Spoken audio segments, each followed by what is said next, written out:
السلام عليكم ورحمة الله وبركاته. أصحابتا شرفت بدن ee ku xidhan channelka. Maanta waxaan jeclaystay in aan ka hadlo toban waxyaabood oo dadka caqliga badan aysan sameyn. Arrinta koobaad ee dadka caqliga badan aysan sameyn ayaa ah in aanay ahayn si dad aad u weyn ugu tiirsan dadka kale. Waxaba yaraatee oo khaldan ma jirto in la haysto asxaab ama qaraabo aad ku kalsoon tahay marka caawimo u baahan tahayna aad la tashan kartid. taasi qof kasta oo inaga mid ah wuu u baahan yahay, laakiin dadka caqliga badan waxay og yihiin in ku tiirsanaanta dadka kale ee joogtada ay adiga ka qaadayso sharafta. teeda kale ku tiirsanaanta iyo baritaanka badan ee joogtada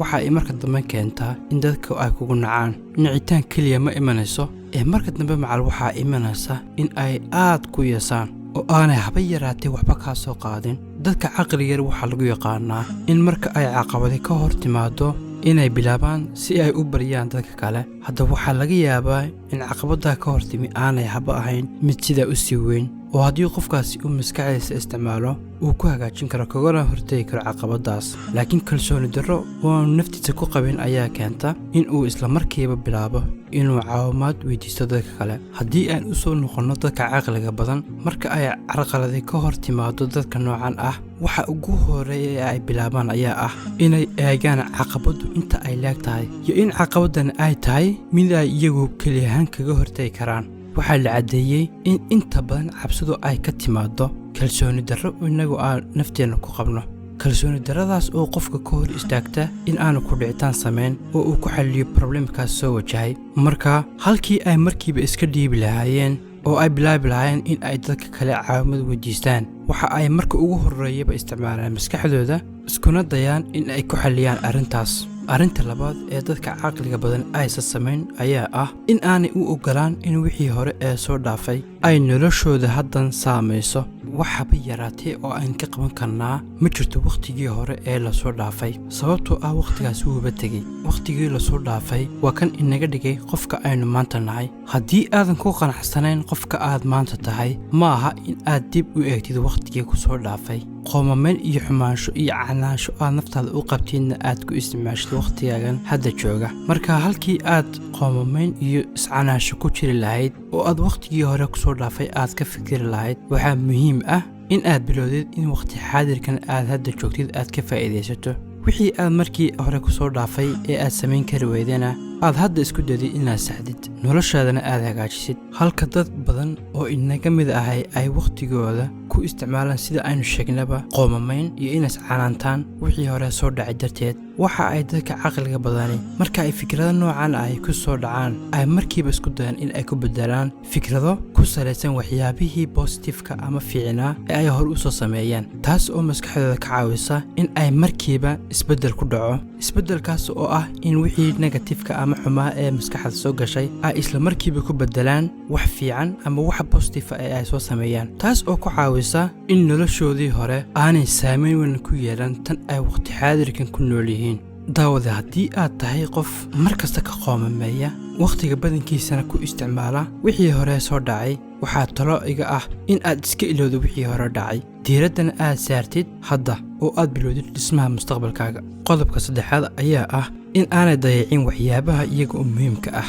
ha noqoto mid business iyo mid noloshoodaba khusaysa. dadka caqliga badana waxay mar kasta isku dayaan oo ay xoogga saaraan in aanay dayacin waxyaabaha iyaga ugu muhiimsan, halka dadka badankoodu ay wakhtigooda ku lumiyaan waxyaabo aan iyaga haba yaraatee faa'iido u lahayn, aan ka ahayn wakhti lumis. waxa ay dadka caqliga badani leeyihiin himilooyin iyo yoolal. himilooyinkaas oo ay og yihiin in ay u baahan tahay shaqo joogto ah, taas oo aan ula jeedo in maalin kasta halka dadka kale ay ku mashquulsan yihiin wax aan dantooda ugu jirin, ay dadkan caqliga badan ku isticmaalaan wax iyaga iyo mustaqbalkoodaba u fiican, halka uu qofkan kale wakhtiga badankiisa ku isticmaalaya Facebook. waxa uu qofka caqliga badan ku guda jiraa kaga rumaynta riyooyinkiisa. qodobka afraad ayaa ah in ay yihiin dad wax ka barta khaladaadkooda. khaladaadku waa lama huraan. qof kastoo inaga mid ahi waa uu la kulmay khaladaad. waxa lagu kala duwan yahay ayaa ah sida looga falceliyo khaladkan. dadka caqliga badani waxay khaladku u yahay cashar, oo halkii ay qoomamayn iyo iscaanasho ay geli lahaayeen waxaabay u arkaan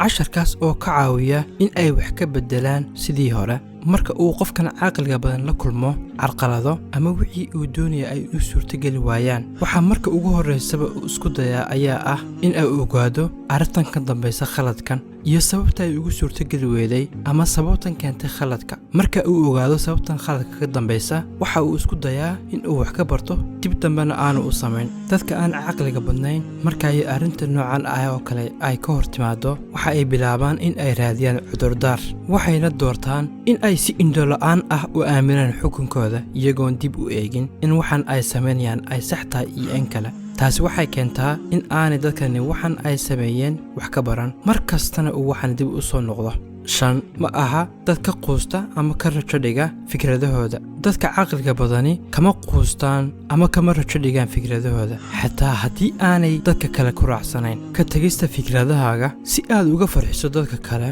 waa daciifnimo dadka caqliga badani ma aha dad isdhiiba haddii ay jiraan fikradahaasna ay aaminsan yihiin in ay yihiin kuwo fiican waxa ay isku dayaan in ay kaga rumeeyaan si kastoo dadka kale ay uga soo horjeestaan ama ay isugu dayaan in ay cadaadiyaan waxa ay dadkani og yihiin in aanay u noolayn dad kale wax kasta oo ay doonayaan in ay ka miro dhaliyaanna ay sameeyaan waxaad arkaysaa dad fikrado aad iyo aad u fiican haysta oo aan laakiin lahayn ku dhicitaankii sababta ugu weynna ay tahay biqitaanka waxa ay dadka kale ka aamini doonaan 6 ma jecla in ay la socdaan dadka xunxun waxa aad tahay waxa 5 saaxiib ee kugu dhow ay yihiin haddii aad la socotid dad cabasho badan oo wax kasta oo ku dhaca cabasho ka keenaya waxaad ogaataa in aad noqon doontid sida iyagoo kale dadka caqliga badani waxay og yihiin muhiimadda ay leedahay asxaabta fiican sidaas darteed waxa ay isku dayaan ama ay la socdaan dad iyaga la fikir ah noloshana doonaya in ay gaaraan meesha ay iyagu doonayaan qodobka 7 ayaa ah in aanay ka walwalin waxa ay dadka kale ka aaminsan yihiin qodobkan isaga ah dhowr hore oo jeerna waan ka soo hadlay sababta aan uga soo hadlay iminkana aan uga hadlayo ayaa ah in aan dareemayo in qodobkan uu yahay waxyaabaha ugu muhiimsan ee dadka ka hor istaaga in ay kaga rumeeyaan noloshooda ama waxa ay doonayaan dadka caqliga badani dheg uma dhigaan umana ogolaadaan fikradaha xunxun ee dadka kale uga imanaya in ay ka celiyaan inay ku noolaadaan nolol ay ku dheehan tahay farxadi adduunkan waad la kulmaysaa dadku niyad jabiya dadku neceb iyo dad nacayb ay naftooda u qabaan iskaba jecel in ay dadka kale wax ka sheegaan dadkanaan kuu sheegaya waxaad ka heli kartaa asxaabtaada qaraabadaada iyo dad aadan garanaynba sidaas darteed waxa ay dadka caqliga badani isku dayaan ama ay awoodda saaraan in ay mar kasta ku xidhnaadaan dad fiican dad iyaguna sidooda oo kale ah oo caqliga ilaahay ku manaystay oo weliba la wadaaga riyooyinkooda 8 kama cararaan dhibaatooyinkooda ama dhibaatooyinka soo wajaha sida aynu hore u soo sheegnayba dhibaatooyin iyo caqabadooyin waa ay naga hor imanayaan ha ahaato mid maalinle ah iyo mid kaleba sidaas darteed dadka caqliga badani waa ay og yihiin muhiimadda ay leedahay ka ficilcelinta arrintan haddii ay la kulmaan caqabado halkii ay naftooda ka canaan lahaayeen amaba ay dad kale wax saari lahaayeen waxa ay bilaabaan sidii ay arrintan uga hortegi lahaayeen iskuna day lahaayeen in ay xaliyaan sida ugu dhaqsaha badan leh waxa ay leeyihiin geesnimo taas oo ay ku wajahaan cabsidooda dhibaato kasta oo ay la kulmaanna waxay u arkaan